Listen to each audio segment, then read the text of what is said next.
live. Look at that. 6 people. We lost 2 people over the last minute or so, man. People are impatient, man. There's a lot going on in the world. Super impatient. How's everybody doing? You're slightly frozen. Let me get that back up here. There you are. Put that up. Hey! How's everyone doing? Nobody's had a bunch of people waiting, but nobody chatting. And then we lost a viewer immediately. We go live and people are like, Nobody's chatting. Bangs. So when's the new Mixcast review with the new 1.2 firmware going to be released? God. Bangs, you really want me to do a firmware update video? Is that what we're looking for? Are we doing a firmware update? Is that where we've hit in the content sphere? Is the firmware update videos? I think so. I think that's could be better. could be better. Ouch. Yeah, so I guess maybe I'll start doing some updates. Everything that updates in my studio, I'm going to do a video on the update. So I find it kind of ridiculous. Unless they're introducing something that's particularly groundbreaking. Which is unusual. I didn't check levels here. Ooh, that's a dangerous game. What, not checking levels? Yeah. I know better. We all do. How's everybody doing on this Friday? I continue to stay away from last week. Oh, I continued the story arc from last week. I appreciate that, Banks. Oh yeah, that's right. We did talk about that last week. So I did a video. Yeah, I did a video up on the Korg NCQ1s. Wow, did that video die in a fire, man? Holy crap. Before you get into that, just so we're not totally tone deaf here, I just want to say I hope all our European friends are staying safe. That is actually very fair. I should remember that as well. The I don't know. Do we have anyone from Ukraine? I don't know, but I mean, even now, Poland's starting to get their back up about it because they're getting close to the border. Yeah, no kidding. It's this whole thing. It's fucked. Well, Europe. I mean, you can spit into 2 different countries in Europe. That's I think we forget. They're basically some of those countries are the size of some of our provinces, or some of the states even. Well, Texas. Texas is bigger than some European absolutely. countries. And then you look at Canada, where we drive. I've driven for 36 hours straight, and I wasn't even halfway through Canada. Yeah. I was awake for 36 hours, gunning it, eating on the road, everything, and I was not even in Manitoba. I forget where Canada. I know Canada is somewhere near the top of the list as far as countries with largest landmass. I don't know if we're third or second, but we're up there. Yep, it's pretty big. Or they are armed. It's just a terrifying scenario unfolding there. If we do have anybody in the region, stay safe. Yeah, I won't get into it, but I have some very incriminating words for Monsieur Russia Baldi. Yeah. That YouTube will not like if I say out loud, so I'm just going to keep my comments to myself. There's the problem I'm having with it all, and the hardest thing, an armed populace is a safe populace. That's interesting perspectives, and that's what I was just going to say. I've been seeing some videos going around. Depending on who you are, if you don't want to see death, don't look at the videos, because there's been a lot of death. Oh yeah. The car being run over by the tank or the armored vehicle. Yeah. That guy didn't die apparently. Apparently that guy was fished out of his car by bystanders. That's a bloody miracle. And I don't even know, but then there's other videos going around. So it's a great time to stay off social media if you're queasy. Yeah. Or just the internet in general, really. Yeah, it's been kind of one of those weeks. I think we've learned from this that it's funny. I joked with my parents. I said, we weren't even out of one crisis. We didn't have it 1 week off. No. It was nope, no. It was time off. Trucker thing, and then 2 days, and now right into this. Yeah, and I don't know from people that aren't in the region we're in. The trucker crisis in Ottawa was ridiculous. We've had police operations. We had a dude with a gun in a mall since then. So we've kind of gone downhill since the whole trucker stuff. One guy was going around sabotaging systems in buildings around downtown. he was caught, and he's facing charges now. So yeah, it feels like we're literally going crises to crises, and 2022 is shaping up to be awesome. Love it. Yeah. Well, anyways, stay safe wherever you're at. If you're in Europe, thank God they aren't honking their horns. Small favors. Yeah. In Ottawa, yeah, no, I am thankful they're not honking their horns. A lot of people make light of that, which I find fascinating because sleep deprivation, as well as I forget what they call it with constant when they play loud music over and over. What do they call that type of torture? I know there's a name for it. Yeah, I can't remember, but that's torture. And having horns honk 24/7.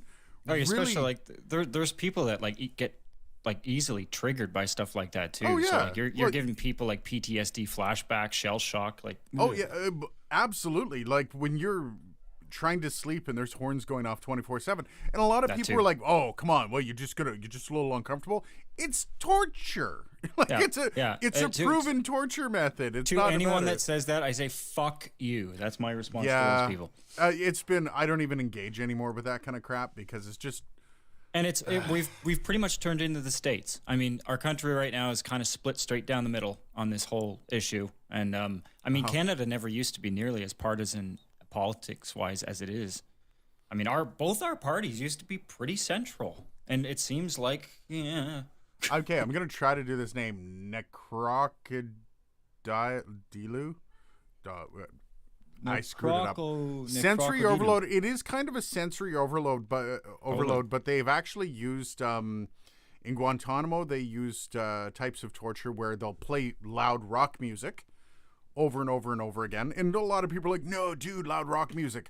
Not when you're trying to sleep. Not when you're trying to, and when you add everything up, the sleep deprivation, the loud sounds, and all that, it actually ends up eating away at your psyche pretty quickly. And and that's for normal people. Like I think of certain people with various like sort of developmental things, veterans, like autism, for example. Yeah, veterans who have been through combat. Shell shock, right? I mean, and seeing like a few of my friends who actually had to move out of downtown while it was happening because it was that overwhelming. Like a lot of female friends didn't feel safe because there was a lot of incidents. So yeah, it was tough. It was tough. They did that for the Panama president. Yeah. Oh, by the way, I'm going to be in rough shape today. I got very little sleep this week. A lot of anxiety. Fun stuff. Same. The split politically is happening everywhere. Yeah, and the money that's being put into making sure there's that huge split down the middle politically, it's going to be hard to counter. It's really going to be hard to counter. Like, being moderate now is almost becoming taboo. Like that's where we're kind of going to. Well, you're mocked for being moderate now, right? Yeah. You're mocked for having moderate. if you're like I've always been center left. That's always been my position, and now it's like I'm not exactly than literally right now. I'm not one to broadcast that. No, you don't. Time. Well, and I mean I've never been a flag waver. I've never been like the I've never been patriot. I think too much to be able to just subscribe wholeheartedly to any ideology, really. Yeah. Big Tasty says, I think the boycott on vodka is a bit silly. I love the fact that Pornhub won't work in Russia right now. Like that, to me, that is the best. I'm surprised the government didn't just block Pornhub to begin with, knowing how they treat things like that over there. No, I mean, relatively liberal with that. I mean, it's just as long as it's not. I think China's a little worse for that kind of internet control. Yeah. But yeah, there's. I love how China is trying to blame this invasion on the U.S. That makes me laugh. I saw a tweet that really kind of resonated with me, and it was simply that Russia's been working since 2016 to make it possible for them to invade. Pretty much. And the fascinating thing for me is there are people that are claiming the invasion is fake news. Okay, wait. Why was Alex Jones on Pornhub? Can we address that for a second? Porn. That is niche porn, man. What? Hey, man, he starts screaming, I get a little chub. Oh, God. Yeah, he's a fun guy to watch. I mean, everything that comes out of his mouth is ludicrous, but that's why it's fun. Spank time would make the divide go away. I was looking at there's pictures before the war broke out. There's pictures of Vladimir Putin meeting with people. Like he was meeting with the Olympians. He was meeting with heads of state. He was meeting with this, and he has the same face in every one of them. Yep. I don't think Spank Time's going to help that boy out. I've never seen a picture of Vlad the Impaler without that I've same seen face. the smile. It's a little terrifying. I don't think. Oh man, I like at some point I'm gonna have to. I don't know if I definitely don't want to look that up when it's dark outside because Polish I'm not vodka. sleeping. Polish Vodka. vodka. Polish Message vodka. retracted. I saw Polish vodka. Yeah, and I saw the one before that too. Yeah, not all vodka's Russian. I guess if you want to boycott Russian vodka. I mean, technically, the only difference between vodka and whiskey is whiskey's aged in a barrel. well, In fact, I've seen so that one of the things that a whiskey connoisseur type told me once is that you can get whiskeys that are clear, like scotches that are clear, because there's no time minimum that they say for the amount of time that it has to be aged. So you could literally put like the vodka essentially or the distillate in a barrel for like a week and then take it out, and it's technically whiskey. Which is one interesting. second here. First of all, Red Cabin says Polish vodka is best. I've never had Polish vodka. Actually, one of my ex's dads was a Polish guy who hated me, and he specifically drank one brand of Polish vodka. He gave me a drink the first time I met him, and he never offered me another one because he hated me. It was some of the best vodka I've ever had. It was fantastic. Nice. And then Bang says they preemptively banned Alex. And second, there was a tab slip on a live stream once, so be careful. What's a tab slip? And why? Like, did somebody think that Alex Jones was getting into the adult space? Like, I'm so confused. No, Pornhub doesn't actually have all porn on it. There's a lot of random shit on Pornhub. Is there? It's I thought that's what YouTube was for. For a long time, Pornhub was kind of unregulated, but that's a problem. YouTube started to regulate content more than a lot of other. Oh yeah, that's I why. remember there used to be porn on YouTube. I remember that absolutely. was a thing. Not so much anymore. And remember, there you had to there's- sign in with an 18 over account. and There, it's like, there what? are certainly some ASMR videos that are fringing on the erotic space Well, that are but- still floating around YouTube. Yeah, but there's still nudity in videos on YouTube and all that. Yep. But there's I still remember the one time I clicked on one. It's like you need to sign in with an 18 and over account. I'm like, that's not going to stop kids. You realize you're just going to create an account and say they're 18. A tab slip. I'm still. What the hell? Yeah, I Bangs, don't- You want to educate us on what the hell a tab slip I don't know is? what you mean. There was a tab slip on a live stream once, so be careful. Like you talk about like doxing or like I'm confused. Bangs I mean- has just gone away and is no longer talking to us. I was Maybe gonna that's say what. I don't think I can be doxed. My full name is literally my account. So like search Naked Yoga on YouTube and tell me there still isn't. Well, I mean, you can make anything porn, I guess. Yeah. It's just, it's like that old adage. You could, grab a Sears catalog. Oh, I'm dating myself. Grab a Sears catalog, close your eyes, point to any page, and someone is into that. Anything. Could be a toaster oven. Somebody's into it. Hey, Dylan, this could be a porn. Totally. Too much? Yeah. Is that too somebody much? could. Was that, it's- did we cross a line? I don't Paul know. K. DiCostanzo. It's chilling to realize the invasion of Ukraine is the largest military conflict on the European continent Since the Second World War. Yeah. It is terrifying.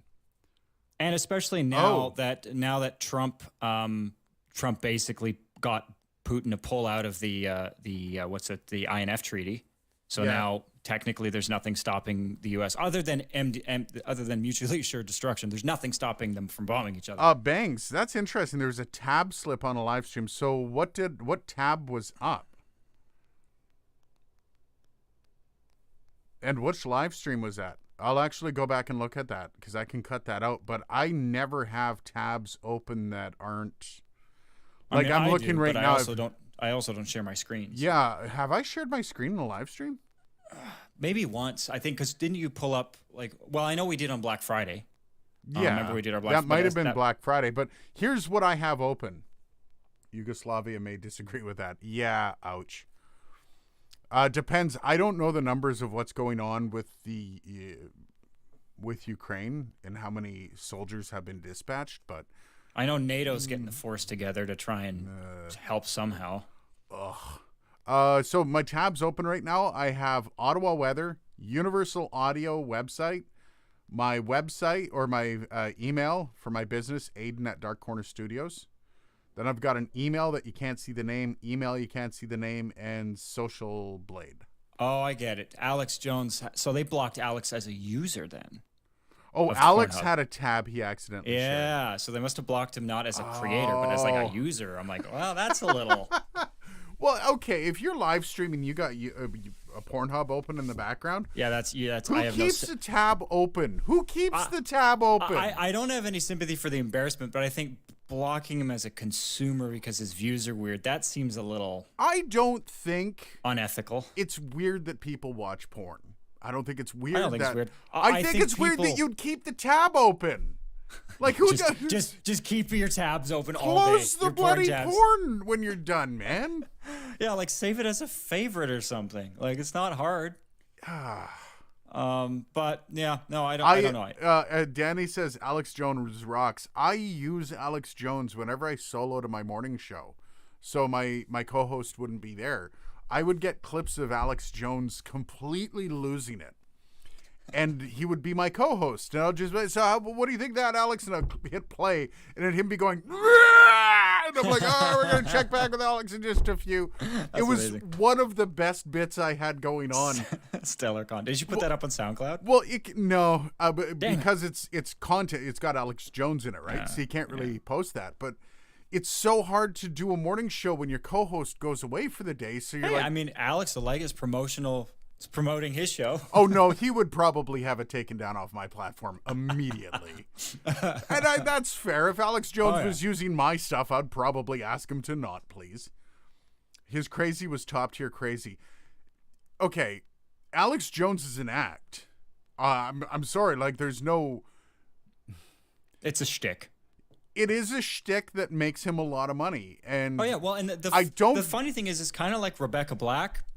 Alex Jones makes a shitload of money off people that hate him. Oh yeah, which absolutely. I think is like that's like a Darwin thing of like, that's awesome, man. Congrats. Like, but you that also takes some effort. Like you look at his career path, and yes, he's conservative. He believes conservative things.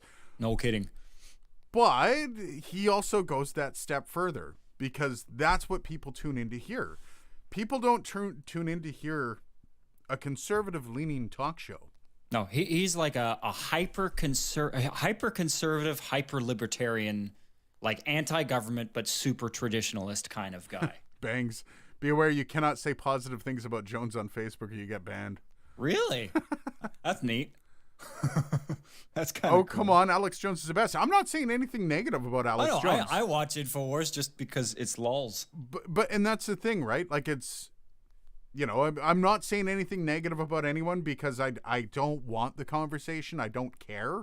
Yeah. I also appreciate somebody that goes out every day in front of a camera and does content, and that's what he does. Does he still have his podcast? I have no idea. I don't follow that closely. Okay. He goes out and he does content constantly. You gotta respect it. Oh yeah, anybody there's certain YouTubers that people make fun of. Like, what was that one singer that disappeared a couple years ago, Jenna Marbles? And people are like, she didn't disappear in life. She just no, she just jumped off the internet basically. Yeah, but I'm like, you know what? As much as I didn't enjoy a ton of her content as a content creator, I have to give props because she was one of the cleansing one of the ones that got taken down because of X content. She went through, deleted all of her videos, like all of her old videos and she made a video talking, like apologizing because she realized how distasteful so much of it was, and then she just like ripped all her accounts off socials. There are literally people you cannot say are snappy dressers. Yeah, shame. Paul, this is awesome. Paul, great question. So both Dylan and I have done work for paying audio customers. 100%. So Dylan, what is your horror story? What's your worst paid client horror story? Can you share it? I can share mine. I can share all of them. I just can't say any names, obviously. There's a lot. I mean, we're in the entertainment industry. People are fucked just naturally. So if I had to pick, I think I'll say the easiest money I ever made in the business, and then the hardest money. The easiest money is quick. I got paid once to have someone come over. I got paid $60 to have somebody come over and record a sentence. Yeah. And I didn't even have to edit. They're like, yeah, I'll give it to my guy. He'll just edit it. I'm like, okay. And then I walked away with 320s. I'm like, this is amazing. Why can't every job be like this? Yep. So the worst story, I produced an album for Alas years ago. This was back in 2012, I think. And this is someone, she had never worked in a professional studio situation before. So a lot of the dynamic was new. She came in expecting like a very white-collary environment, like a 9-to-5-y kind of atmosphere. That's just not how recording studios work. None of them. I've been in lots. That's not how they work. So we're doing the record. And again, when you work with a producer, it's a collaborative effort. Yes, you're the artist, so you do have final say. But as someone that has a lot more experience, and especially in this case, than this person, I have some ideas that maybe you should consider listening to. Yep. Maybe. Just possibly.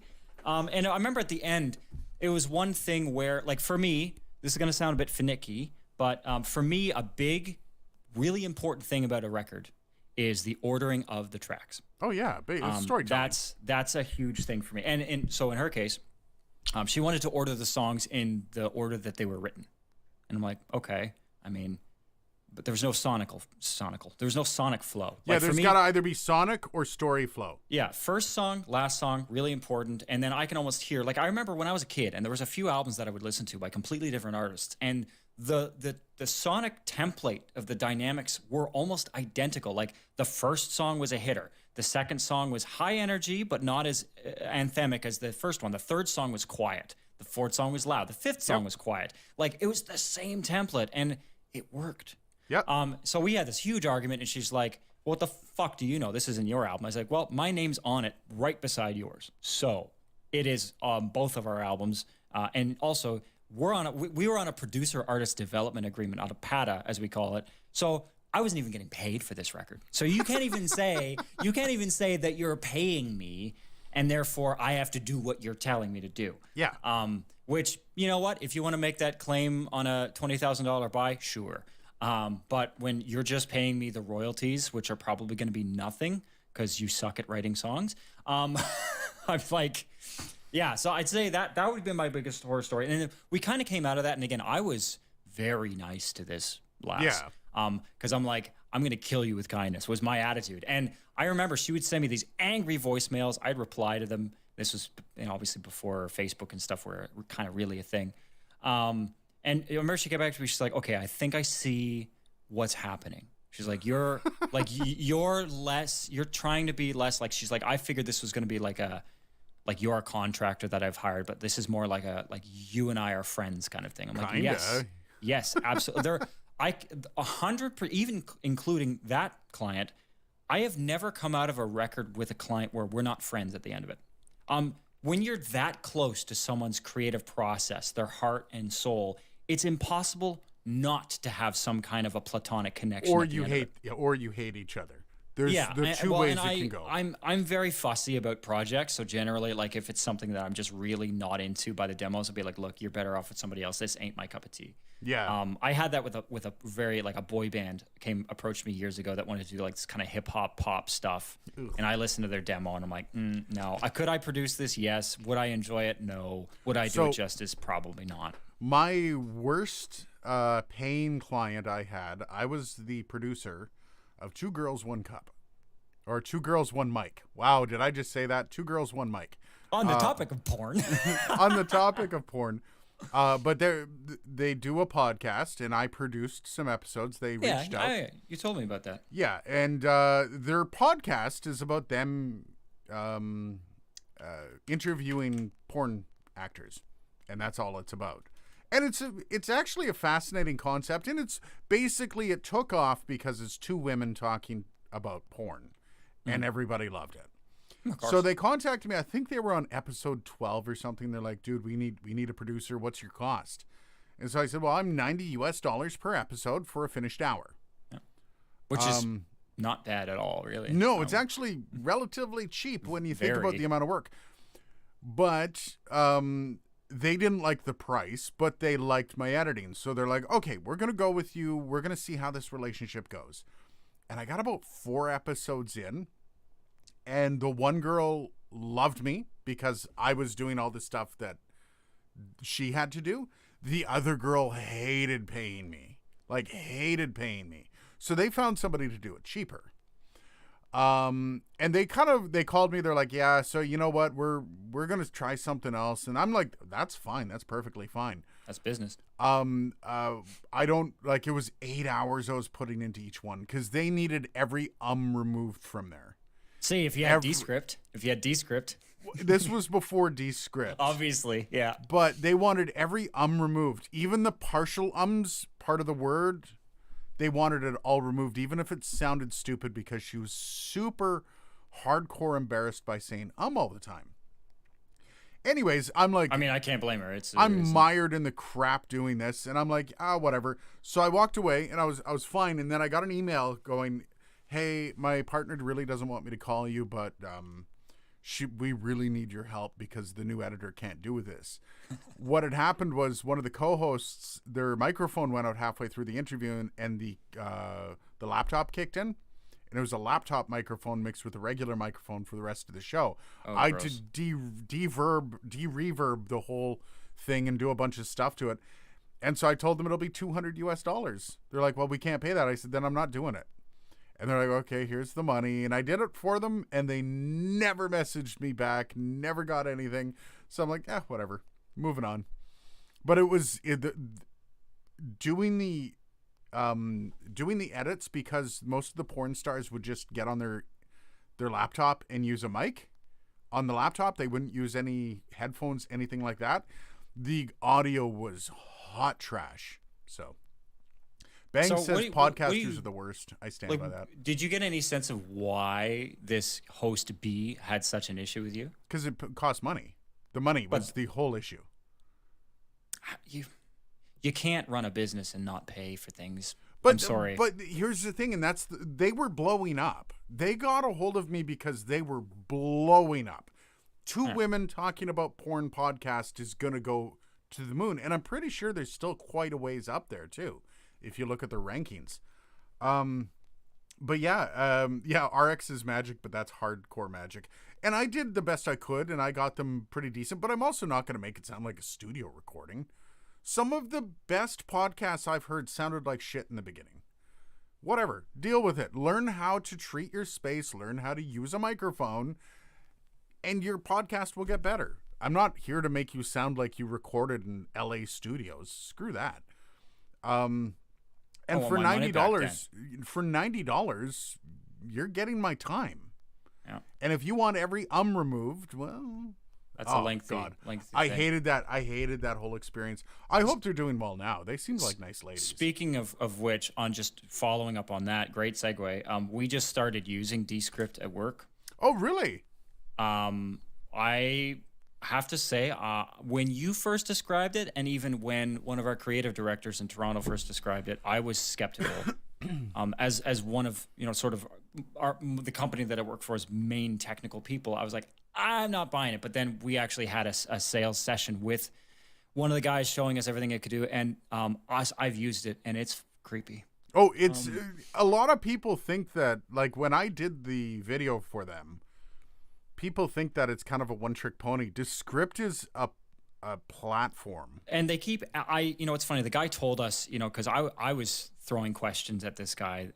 Obviously, I was grilling them pretty hard, because I'm like, you're going up against. You're trying to make a DAW here.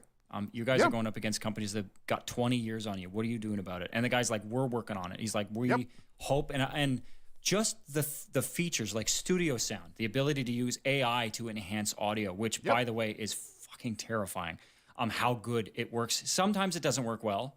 For example, if there's like a really low quality MP3 which lobs off the top end of the audio, it's not going to be able to regenerate that. But the guy took a clip of a golfer being interviewed on a golf course with like birds. There was literally a plane flying overhead during the VO, and he ran it through studio sound, and everything was stripped. The guy's voice was crystal fucking clear. They cherry pick a lot of that audio that they're going to show you how it does. They do, which is why I have the tool on my machine now, and I've run it through some stuff that I had a hard time, even with RX, stripping noise out of. And because RX is not AI based, there's no AI in RX, it's all algorithmic.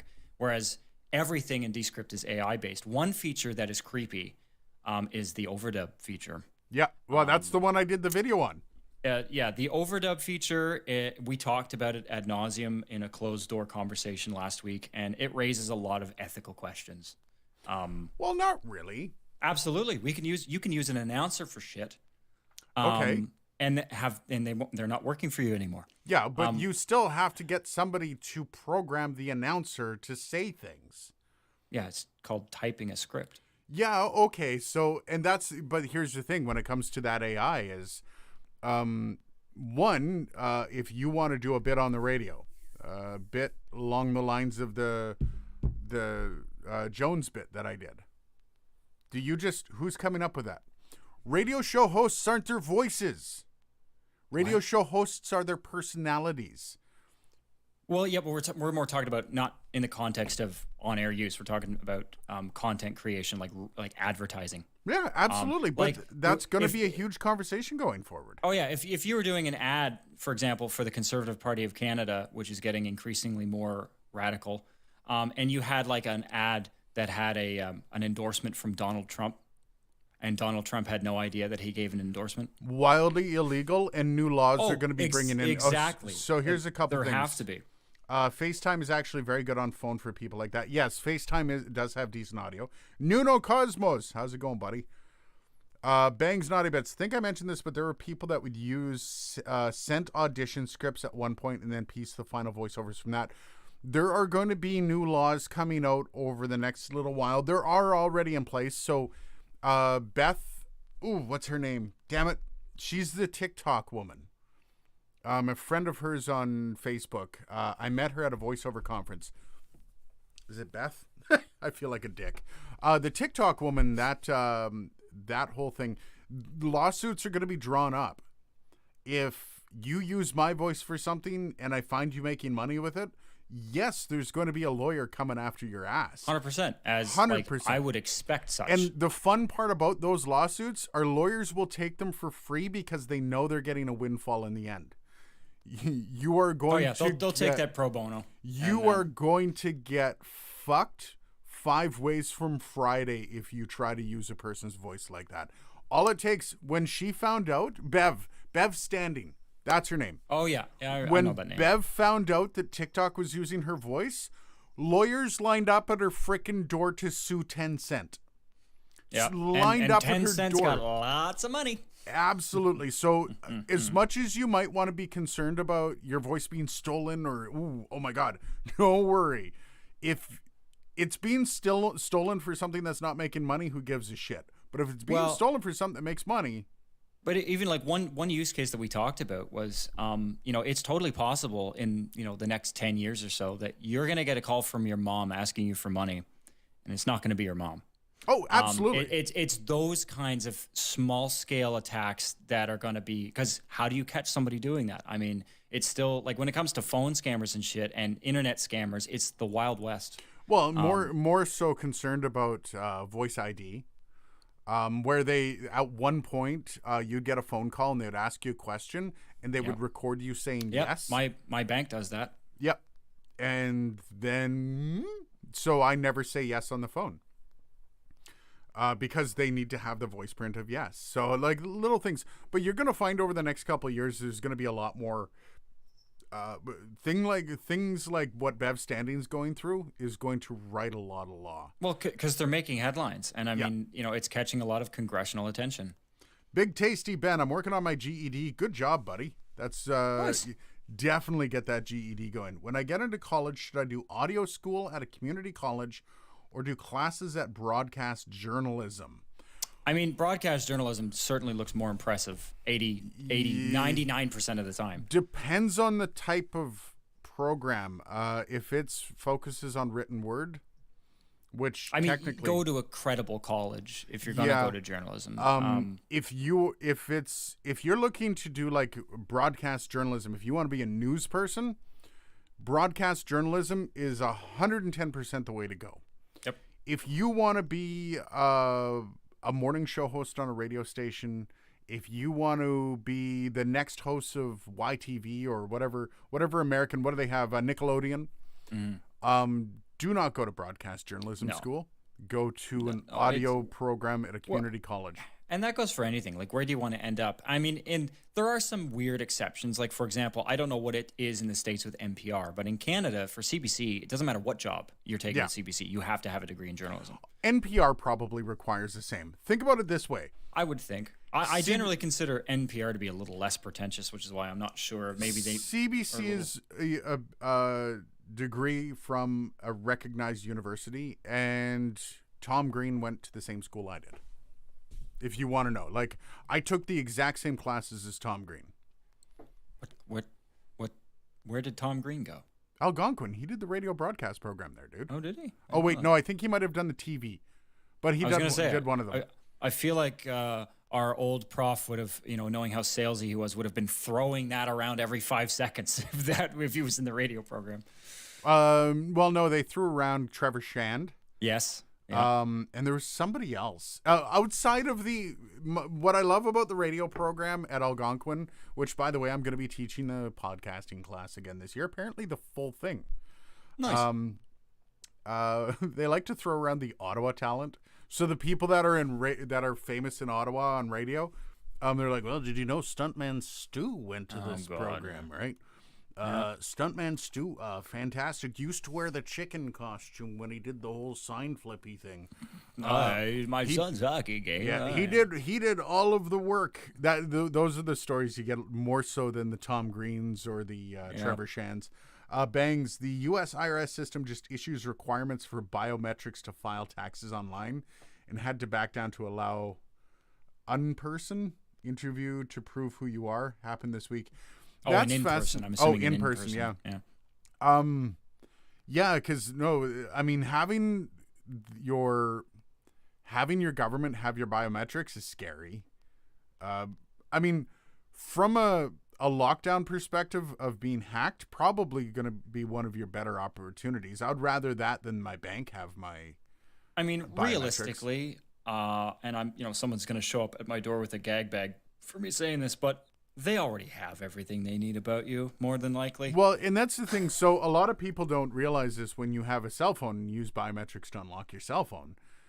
Samsung, Apple. Well, I don't know about Apple. I don't want to go on record to say Apple does, but Apple is actually one of the only, and I shed on Apple for a lot of things, but one thing I can't. But Apple is not yet in the business of data mining like Google is and Microsoft. Oh, they mine, but they only mine to their community. But it's not a revenue source. Like they're not selling your data like Meta, I should say, not Facebook anymore. Meta, which. Sorry, but am I the only one that finds that name even more unnerving than Facebook? Yeah, but my concern is Google. So because that's Google's main line of revenue is selling your data. When you use your thumbprint on your phone, a Samsung phone, Google has that information. Google has your face. Even Microsoft now. Microsoft is getting into the data mining game. And Microsoft, I believe, always has. They have from Windows 8. Windows 7 wasn't really focused on. Windows 7 was too old. There was no Windows Hello. It's as soon as Microsoft started embedding your Microsoft account in with your operating system, that's when suddenly it's like, okay, this is getting freaky. Apple hashes it. You can turn off a lot of that, and I know on iPhone I saw Louis Rosman talking about this, and he was shitting on it, but I think it's actually kind of impressive. Your Face ID, so if you have, like my iPhone does Face ID, and that information is actually stored on a chip beside the camera pretty much. Like if you replace the headpiece of your iPhone, Face ID doesn't work anymore. Oh, wow. Which is kind of neat. I think Apple, I trust them a little bit more, not 100%, but a little bit more when it comes to security than some of the other big players. Well, and that's like Bangs brings up a good point. Until January 6th, they refused to turn over phone data to the government. And I remember that where the government actually went out and they had to hack their own iPhone to get, that was a story from New Mexico or something years ago.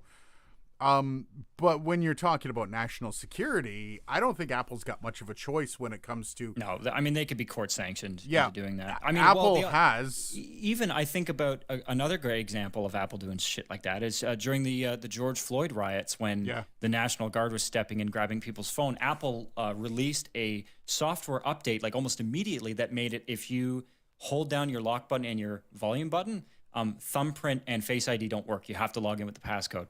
So that cops couldn't like force your finger, and it still works. Like I've accidentally done it before, where I go into like SOS mode and it won't let me. I have to do my passcode. And that should be, yeah. Like no one should have access to your phone without a court order. That's the problem with like the Face ID and the the thumbprint reading on older iPhones is that it makes it more convenient, but it also makes it easier. Like I could be asleep and somebody could if I'm even having somebody over. Yeah, well, and then Samsung got beat up because their face recognition was a little too easy. My son unlocked my phone with his face. Well, see, even like my iPhone, it pisses me off because it has now it's a thing where you actually have to be looking at the camera for it to unlock. So if you're looking away, it won't. Which I think is actually another kind of neat. Yeah, kind of neat. Okay, who's messaging? Oh, that.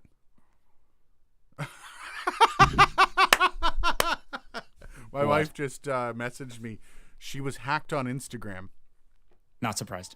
Speaking of, it's Meta. Yeah, no kidding. That was amazing. I'm not gonna lie.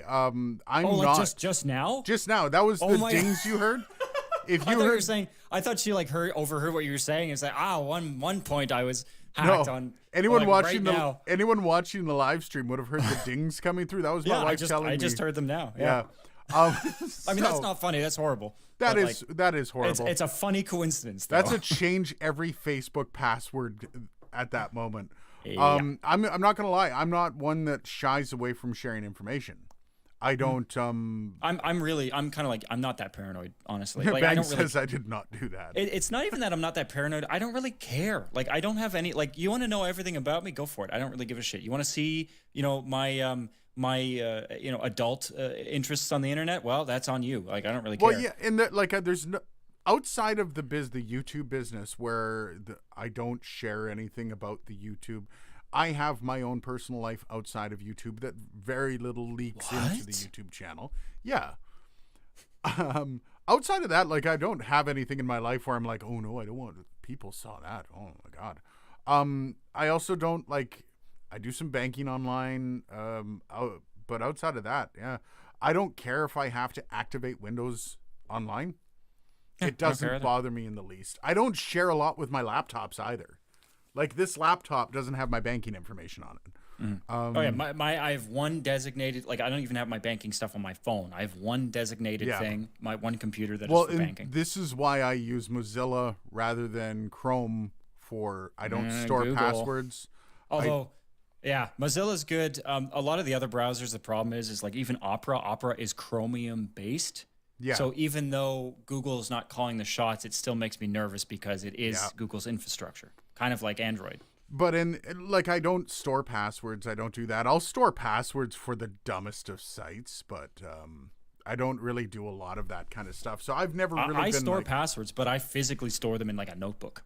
Yeah, I actually have all my passwords in a notebook as well. I had to write them down when COVID started. Well, I have to because I find like every year I get exponentially more accounts to keep track of for shit. Yeah. And it's like it's getting to the point where it's unmanageable. So I need to have them written somewhere. Especially I love how like the security experts are all like, so like every site should have a unique password and you have to change them all once a month and you can't change them to anything you've already used for any site.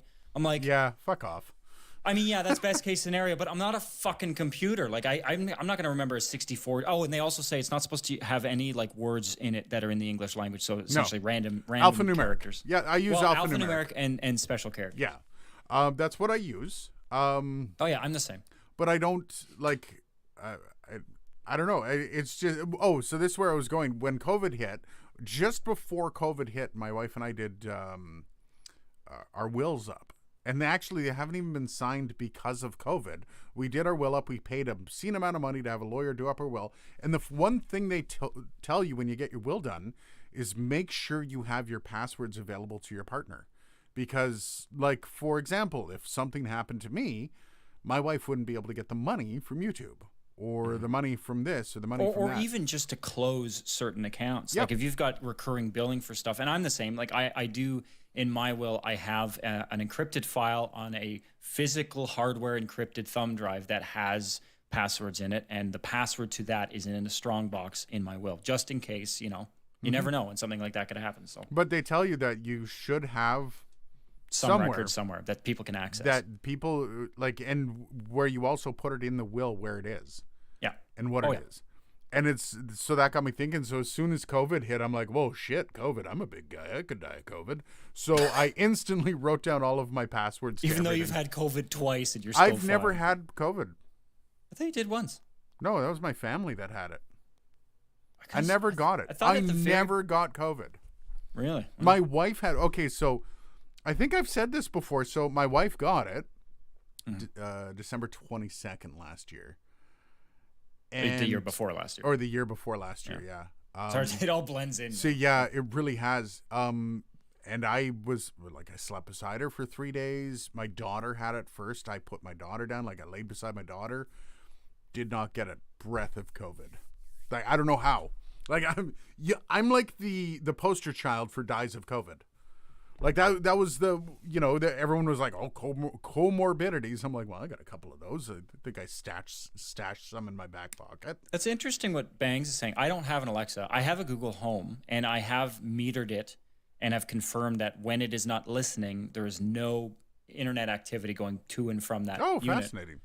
So Google is at least seemingly a little bit honest. Obviously, as soon as you trigger with the trigger phrase, it's okay. Now it's obviously, but you would expect that. You know what really messes with me, and this is something that I really don't like, is the one on Samsung phones. What is it called?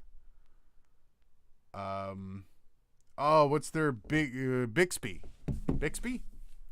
No, you're talking about it's the mesh. Fuck. I know Philips Hue uses it. No, I think it's called Bixby on Samsung phones. Okay, what is it? Yeah, it's Bixby. Start there. It's an app. It's basically okay. Bixby I'm thinking of a communications thing. I'm thinking of it's Mixi. like a blank Google. Okay, so I don't want to activate everything. Every once in a while, I'll look down on my phone and I can see the little thing going that it's recording because it's listening for my voice, and it gets activated by a ton of stuff, but I've never used it. Ever. Oh, right, like Bixby's. Yeah, that's like their assistant or their voice. Yeah. It's the Samsung assistant that they refuse to let die and just use Google. Yeah, use Google. But they refuse to let it die, and it drives me nuts because it's useless as hell. It's the Bing of virtual assistants. Yeah, my TV has it, and I can't say I've ever used it. Ever. But it's always listening. The amount of stuff that Bixby must have on me, like it's got all the nuclear codes. It must, for my life, like it must have them all. I don't know how. Ken, you're late. Push-ups in the corner till you're done, buddy. Ken. Ken's always in the corner with Bangs, the dunce cap. I went through my spam folder and I received multiple FBI emails with old legit passwords and nice shiny links to click to avoid. All you got to do is have I been pwned, and the password check there. If your password at any time has been stolen, change that one out and get another one. The one thing I do like about Google Chrome or any Chromium-based browser really is that it will tell you pretty much like if there's a known data breach for a site and you log into that site and your password got caught up in the data breach, they will tell you, which kind of makes me laugh because to my knowledge, I thought most like credible platforms used stored passwords as hashes, which would make it impossible even if you did breach. So like what the hell is going on? somebody needs to explain why some people are storing passwords as fucking plain text. Bang says Bixby's a home service lights, not Alexa. Bixby will do searches for me. Yeah. Bixby, so I don't know. Red Cabin, I love this. Big Tasty Ben, let's talk. I have alumni working at stations from coast to coast, and the director of the next Transformers movie was a student of mine. Red Cabin Acoustic, that is awesome. That's impressive. I love seeing that kind of stuff. Media is great for stuff like that. Big Tasty Ben, I will tell you right now, if you can find somebody in media that wants to help you out with something like that, take it and run with it. All of media is helping hands or people you know. Yeah, media is very loyal to the craft. But it's also impossible to get into without that person you know. So that's why when you go through the program at Algonquin, the teacher there is the one that hooks a lot of people up with their first jobs because that's the power he has. definitely take Red Cabin Acoustics advice and drop them a line. Take the hand. That is a very good opportunity. And obviously, if the director of the next Transformers movie was a student of theirs, that's something. They probably know what they're talking about. I feel that's a likelihood. Paul says, at Dark Corner Studios, so in teaching a full semester course on podcasting, what is your first lesson/lecture? That's a good question.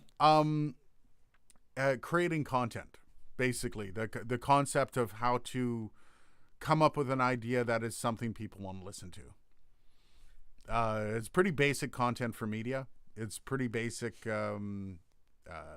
content for YouTube as well. The funny thing about podcasting is podcasting and YouTube are like right up against each other. If you can create a YouTube channel that people want to watch, you can create a podcast that people want to listen to, and you can create a morning show that people want to listen to as well. Whether or not people listen to me, I don't know. I mean, I do think, though, they are different segments. Because podcasting is long form, YouTube oftentimes is short form. Yes, but creating content, you missed that one point, is when you're creating content, you have the same rules for everything. You should. I think taking a slightly different approach, because acknowledging you're catering to different groups of people. Absolutely. Obviously. That's not so much content creation as marketing. Yeah, but at the same time, outside of the video edit, doing, let's say, a 10-minute YouTube video, how different is that from doing a 10-minute podcast? Well, if they're both 10 minutes, not much. No, not much at all, but that's the point. And content in even a long-form podcast isn't a 1-hour segment. You are going to have 4 or 5 segments throughout that 1 hour that are going to be about 10 minutes. That's what will apply to podcasting. That is the conversation of flow becomes a little bit more important. Because, I mean, you can talk about a subject for 10 minutes. You can bounce in and out of, weaving between a few things and get by. But if you're talking about one thing for an hour. But here's also another thing. Like, interviewing is a part of every type of media. We're starting to get lost in the comments.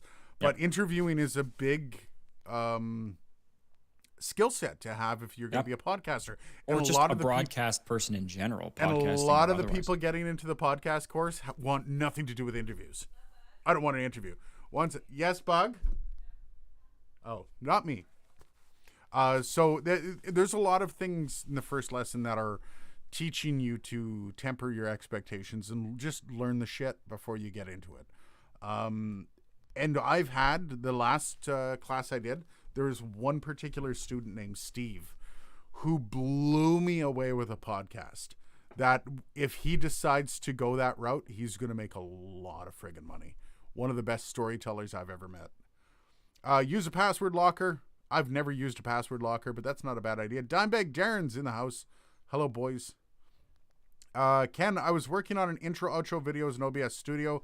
Y'all aren't the only people who live stream, Oh, that hurts. By the way, Ken, if you're live streaming, intros are absolute killers for time spent watching. So be careful with your intros. There's a new movement in YouTube where intros are going the way of the dodo. Yep. User retention goes in the toilet. Oh, it's ridiculous, the differential of just even a 2-second clip of an intro. You will lose 20% of the people watching. So, anyways, salted passwords can be unhashed. It's called rainbow tables. Interesting. Heads to corner. Good, Ken. Stay there. Unhashed. There it is. Unhashed. Getting into that conversation, though, I mean, every single, even the most advanced encryption in the world, we have quantum computers that are powerful enough to crack them. It's not a problem. The thing is, all of these things, they're not a guarantee, but they are a deterrent. Oh, yeah. So unless somebody really, really needs to get into your shit, it's kind of like a lock in your front door. Could I take a drill bit and drill out pretty much any lock? Absolutely. Watch The Lock-Picking Lawyer. I don't think there's a single padlock that guy's come across that he hasn't been able to pick with like basic tools. Yeah, in 5 to 15 seconds. Yeah, exactly. So it's like, but these things are deterrents, which I think is what we have to think of them as. There's never a guarantee when it comes to security, ever. Ken says he would totally listen to this live stream as a podcast. That's fascinating. I've thought about just ripping the audio and throwing it out as a podcast. Yeah, maybe we'll see. It's a matter of like getting the RSS feed and all that stuff. So we'll see what happens. I don't miss the classes about RSS feeds. Bangs. I once cracked a lawyer's hard encrypted files. That way I forgot his password. Normies can't deal with real security. Johnny Reagan just got home and starting to watch. Wish I could have brought Krispy Kremes for you. I got a couple comments on the Krispy Kreme cup that I used in the last video. So this is actually what this video was about. What I named this video. Like an hour in. I did a video about a pair of headphones, and oh my god, that video got like lit on fire. Oh, the Korgs? Yeah, the Korg NCQ ones. The DJ one, yeah. And somebody actually mentioned this. I wish I could give props to whoever mentioned it. I think it was what's his name? And sorry, just give me a second. Gotta go over. Dimebag's just always coming in with the zingers. 5 pound sledge, 10 pound sledge, 15 pound sledge. Eventually you'll get there. Eventually, you get it. So it was Dan who said, "Why don't you try the thumbnail with your wife with the headphones on instead of me?" And I'm like, so I'm going to do that. I'm actually going to post the video with my wife wearing the headphones and see how it does. It has a 2.5% click-through rate, which my normal rate is about 7% click-through, which is actually relatively good. That is 2.5%, man. Like, people hated it. And then I was talking to another YouTuber. I'm brain dead this morning. I got very while you're thinking of that, Johnny Reagan, I'm genuinely curious. Are the videos bullshit? Again, I know know very little about locks, but I'm actually kind of curious. Well, Johnny mentions that. Let me just finish. Painfully Honest Tech told me that in order to get into headphone videos, you need to have at least 10 before they catch on. So I'm thinking of actually doing a few more headphone videos. So the one thing I wanted to do is I've been using the SRH 840s for a while, so I wanted to do the 440s versus 840s video. Not even a contest. And here's what. Well, actually, when I got the 440s, both great. They're both great headphones. I still have a pair of each. But the 840s destroy the 440s. Oh. But I'm going to put them on Thursdays. So I'm going to do headphone videos on Thursdays, and I'm going to see if the 10 video count, if I do 10 videos on headphones, does it pay off? Plus, it'll give you an ROI excuse to get the 940s at some point. Well, and that's what I would love to do the 440 versus 840 versus 940. Mm-hmm. And then get into the open back ones, the 15 and the 1840s. Oh my God, I'll go broke. Love it. Those are $600 a pair. Bang says more misses Dark Corner Studios. Ooh, get the Sennheiser HD700s. $4,000. You don't get to spend my money, Dylan. Big Tasty, how's the durability of your headphones? I've seen some reviews of the Shure headphones and seem to break at the yoke or band. Yes. The durability is shit. You have to be careful. Yes. I have already broken up one pair of these. My 440s are fine. My 940s are, I've managed to fix them with some cyanoacrylate. These ones are fine. The key is when they're off your head, push the extension arms back into the band. Yes. They do it naturally when you take them off, eh? They do. The weak point is these extension arms. These are the parts that break because the plastic, it's two pieces and the plastic is so brittle. Yep. But also, I'm going to contend, just to back up Shure here, a lot of microphones at the price point of the 440s and 840s are the same build quality. I'm sorry. Also, as a point in favor of Shure, if you do have a pair of these or the 940s or the 840s and they break, don't try to fix them. Call Shure immediately and they'll replace them. Yep. The reason why I wasn't able to get my 940s replaced was because I had tried to fix it. So do yourself a favor. If they break, just call the company directly. These are the whitewashed Korgs. Dylan can't see this because he's not watching the video. I'm watching. They don't take light very well. They turn out to be just like this angelic whitewashed. So these are $400 headphones, and you can tell if you watch the video. And I know very few people did. The build quality on these Korgs is amazing. It looks amazing. The break points of most headphones aren't here. These things don't have those same break points. The swivels on them, all the little engineering that you don't get on the $150 headphones. And while a lot of people think, oh, that's such an investment, those 440s cost $100. I mean, wow. Yep. It's cheap. $100 headphones are not expensive. They're not going to be top of the line. They're going to be barely good enough to mix with. You really do have to kind of climb the product stack, and you're spending $500-$600 before you know it. And I will also say the Shure open back line they're completely different in construction to the 4, 8, and 940s. They're actually like all metal construction. Yeah. So the 1540s are substantially like you're not going to break those. No, and they even have like magnetically attached. So if you accidentally like the headphone, the cord will just come out like instead of yanking. Oh, that's so nice. Yeah, yeah. These ones, this turn. Sure did good. Yeah, but that's the thing. But that's what you pay for. Now the 940s seem like a bit of a ripoff then at that point because of the amount of money you spend again, on the 940s they sound amazing and they're super comfortable. In my opinion, it's still worth the investment with the 940s. I mean, I would still be using them regularly if it wasn't. But again, now that I know, I don't have. Now that I know, I have, and these have no issues with them. I've had these for a while now, for like a year, and they're fine. Yeah, and my 440s died after about 3 years from being dropped, but they didn't die. They just separated right here, and I had to keep putting that piece on. That's it. Johnny says some of his videos are bullshit, by the way. Oh, okay. Ken's listening on the 440s. He gets so condescending at certain times. Yeah, I would have to say the locksmith. He's very cocky. Bit of a dick. Yep. Yes, always push the extensions in and fold them up. And that's the thing. Like, Shure gives you a protective case to put the headphones in. So that's Shure's way of saying we're covering our ass. Not really. They give you a leather scrotum. A scrotum, yeah. It's a Crown Royal bag with the 940s though. The 940s do come in a hard shell case. Oh, nice. Yeah, which is, and it even has like a place for the extra ear cups and the extra cable that they give you with it. So it's like, it's actually, I actually really like the case. All right, Ken actually watched the video. He says it was a good video. The white is ugly though. I got to say the hardcore viewers of this channel did watch, and I appreciate you all. I love you all. There's nothing saying you have to watch every video I do. And I'll never be upset if you don't watch a video because it's not your cup of tea. Don't care. But I appreciate the support from people that come out and watch a video about DJ headphones when they're not a DJ. I get that. Dan, he liked the way Korg engineers in their cases and bodies. Yep. I've liked the way. Yeah. These Korgs, are they worth the amount of money they cost? For the ear protection, yes, I would say so.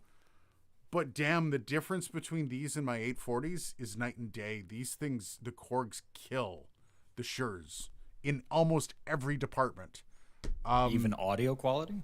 The Korgs have a nice sound. They're not as flat though, because I was going to say they're not. So they're not meant to be flat. If you're looking for headphones for listening to music, it's probably great. But if for creating stuff, these have been my daily drivers because I bought a pair of earbuds for going to the gym and stuff. These have wrecked the earbuds for me.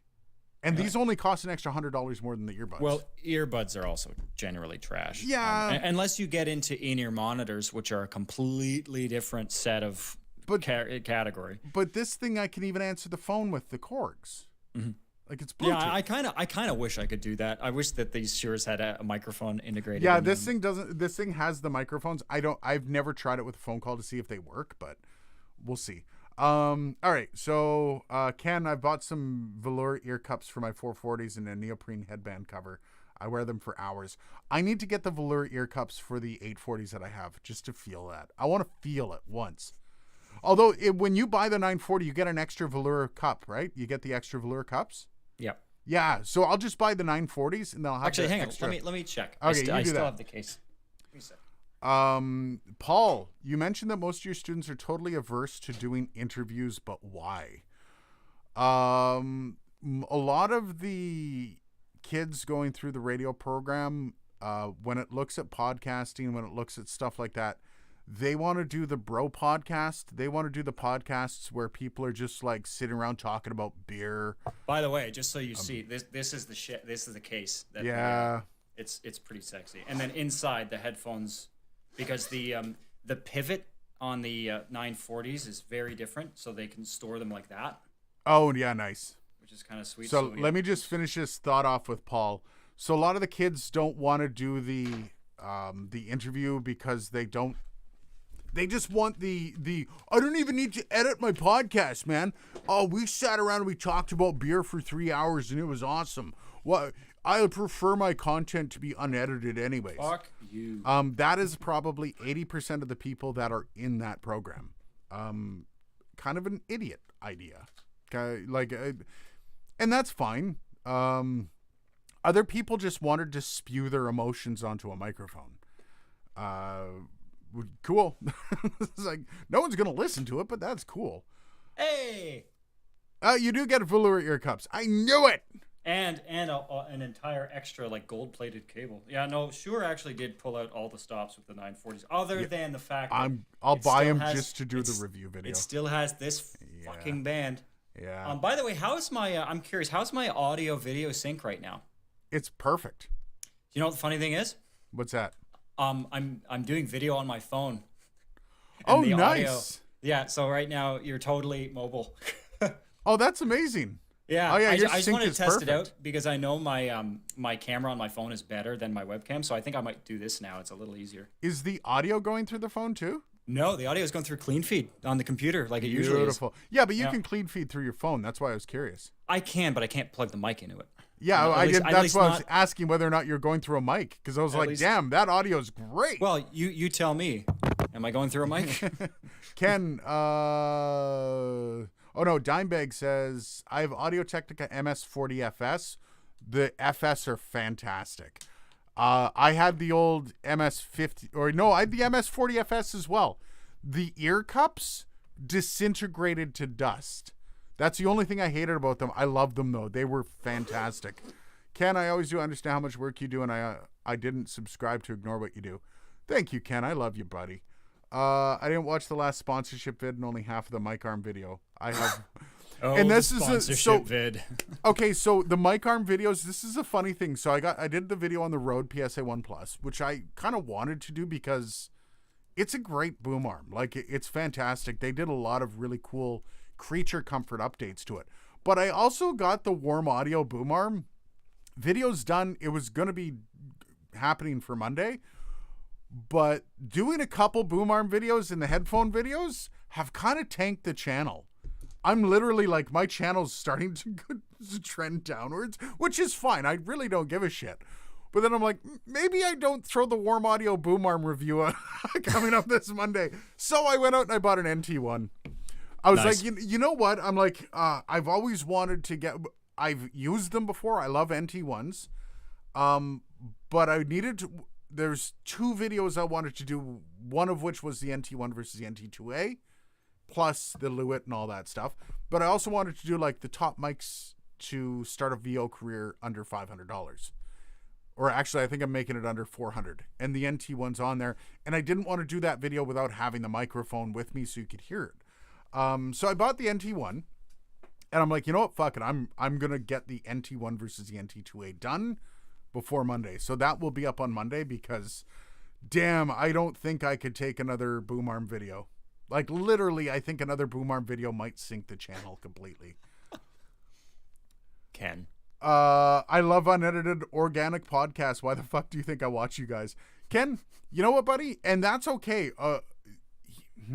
Not everyone can do unedited organic podcasts. That's the problem. Not everybody can do a live stream. No, and I'm if not you- saying we do it great. Well, I'm not saying we're great at it.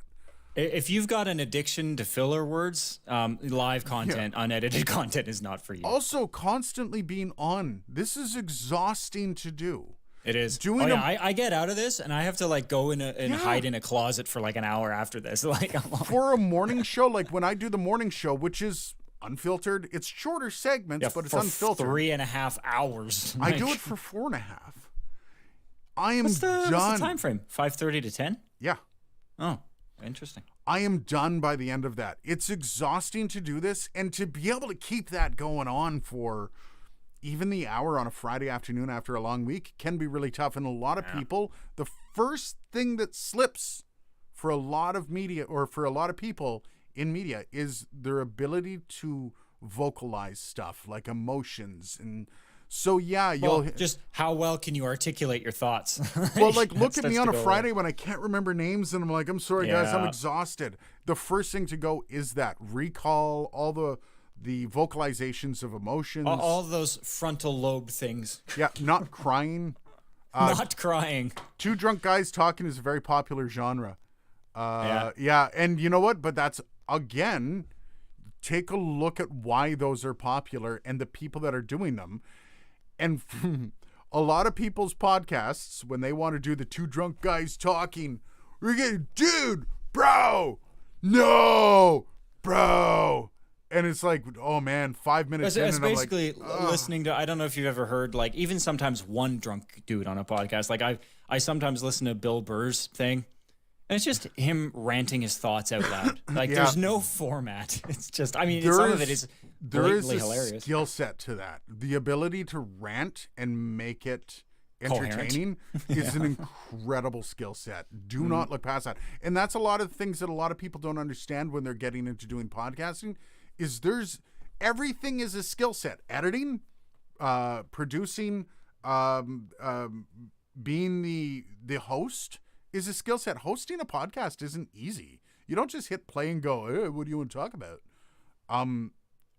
Even in the two drunk guys talking, there's going to be framework, and there's going to be, I attempt framework with this, right? Like there's always going to be that. So don't always look past it being just sit down and unedited, like raw conversation.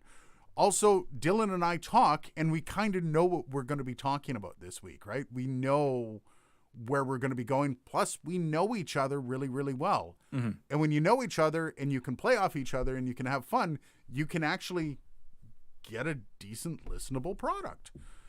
However, it's a lot of it is chemistry, though. I think that's a big piece of it. I mean, you had a morning show once with a guy who is a piece of work. Yeah, okay. My ear cups are 20 on Amazon. All right, we're getting near the end. Ken, the NT1 is awesome. Paired with my 2i2, I get killer sound on my live stream. Yeah, the NT1 is great. Did anybody know, Dylan, did you know that the NT1 isn't its original form? Yep. What was the difference? I don't remember the name of the original. Right? I'm fucking annoyed with this because I used the NT1 and it was sometime around 2013. The NT1 in its present form was released in 2012. I don't know which one I was using. So I've got this new NT1 and I'm like, I'm super looking forward to it, but I'm also like, am I going to be super disappointed? You're like, am I using the same one? I don't know. So I'm like, I don't even know. Like they redesigned the NT1 around the NT1A. Mindfuck. Like the physical features of the NT1A was out before. The original NT1 came out sometime in the 90s. So I'm trying to find an original NT1. Trying my ass off. I want to do that. The NT1 original versus... Anyways. I would love to do a video like that with a vintage U87 because there's so many people that... like, I refer to it as U87 because I'm not pedantic enough to throw AI at the end of it every single time. I really don't care. But there's a lot of people like, well, it's not actual U80. That's a knockoff. I'm like, it's still Neumann, you fuck. Yeah. Like, it's still the same handmade shit from the same country, same factory, all of that shit. So Ken says live stream is exhausting for sure. The one I'm on averaged almost 2 hours each time. Thank God we only do it once a month. So, and you know what's fascinating? I watch a guy, Brian Menard. Brian Menard Gaming. He does basically, he's a gamer, but he's about 33 and he does like survival games. So his channel's based on State of Decay 2, which I love the game. And I don't know why I enjoy watching him, but I love the guy. The guy's awesome. He streams about 9 to 10 hours a day. And like he's interacting while he's playing a video game. And I get it that you're playing a video game. Dude must be exhausted at the end of the day. By the way, if you want to see what I like to watch on YouTube, go watch Brian Menard. He's fantastic. I think there's some people, like there's that old introvert extrovert adage, right, where introverts have things like this and money leeches from them, whereas extroverts actually get energy. So if you're like a really hardcore extrovert, which like I am in the middle, I have my extrovert and introvert qualities, but I mean, I think there's some people that might not be as bothered by it. Most people in media are introverts. It's true. Ironically, it's true. Yeah. You would think people in the communications business would. No, almost be every amazing morning show host hates people. Yep. Every amazing morning. I've met a lot of morning show hosts that were just run-of-the-mill average guys that were really outgoing, but the ones that make the money, they're the ones that go home and sit in a quiet room alone. Yep. And love it. Yeah, just saying. Anyways, what color was it? It was the silver, like the gunmetal one. Not the, what is it? What is that? The microphone gray. No, it wasn't graphite, but you know what is the U87 color? What is that considered? Nickel. Nickel. Okay, so it was that. It was the nickel. I got the NT one that I've got is the black one. So we'll see. Huh. Interesting. NT1 is very flat, smooth. I almost got the years ago when I bought my U87. There was a deal on the rhodium. I think I told the story like when we first started doing these. I almost got it. The one that's covered in rhodium. It just looks like a mirror. Oh yeah. And I like it. It even comes like it's so pretentious. It even comes with handling gloves because they know that you're gonna put your fingers and you get fingerprints all over the fucking thing. Still kind of want one. I kind of want one too, but I'm like, I would never use it. I would just want to put it behind like a sealed display case because I'm like, I don't want dust and shit getting all over that thing. It would look horrible. Anyways, NT1 should be coming out. I almost bought an NT1. I went with the NT2A. I've never put them side by side. So that's why I'm really curious to see, did I make the right decision when I bought the NT2A as my first voiceover mic? We'll find out. I would say so. I'm biased though. I like the NT2A because it's a lot more flexible. Johnny says the ones from the 90s were white. You know what? Somebody said good luck. Was it Johnny that said, yeah, good luck finding an original NT1?